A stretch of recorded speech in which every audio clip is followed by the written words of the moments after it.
Hello, I'm doctor Sameera. I'm a consultant general and laparoscopic surgeon. So ఇవాళ నేను acute gastritis are అసిడిటీతో బాధపడే వాళ్ళలో ఎలాంటి మార్పులు చేసుకోవాలి లైఫ్ స్టైల్లో అనేది చెప్తాను.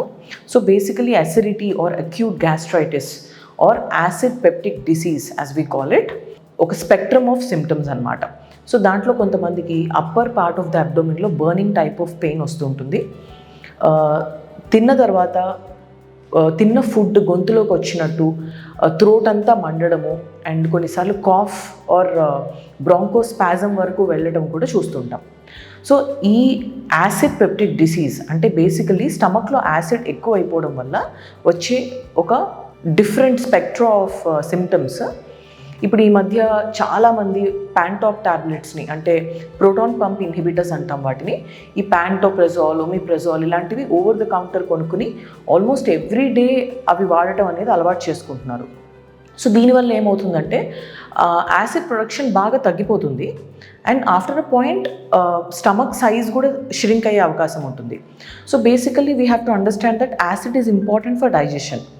మన ఫుడ్లో ఉండే బ్యాక్టీరియా చచ్చిపోవాలన్నా అండ్ కొన్ని big protein and carbohydrate particles చిన్న సైజులోకి బ్రేక్ డౌన్ అవ్వాలన్నా యాసిడ్ అనేది చాలా ముఖ్యం.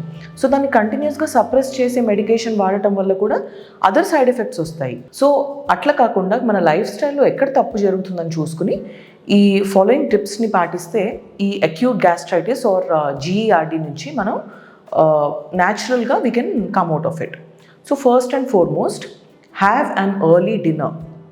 డిన్నర్ అనేది last meal of the day it has to be as early as 4 hours before bed time. అంటే మీ బెడ్ టైం ఏదన్నా కానివ్వండి, suppose you sleep at 11 o'clock, you have to finish your dinner by 7 or maximum 8 in the PM.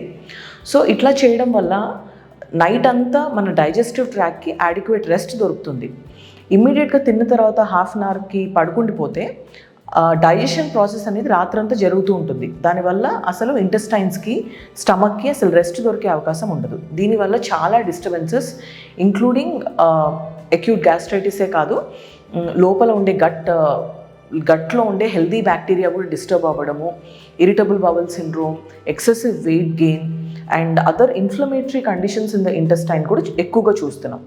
So first tip is have an early dinner and your dinner should be something that can be easily digested.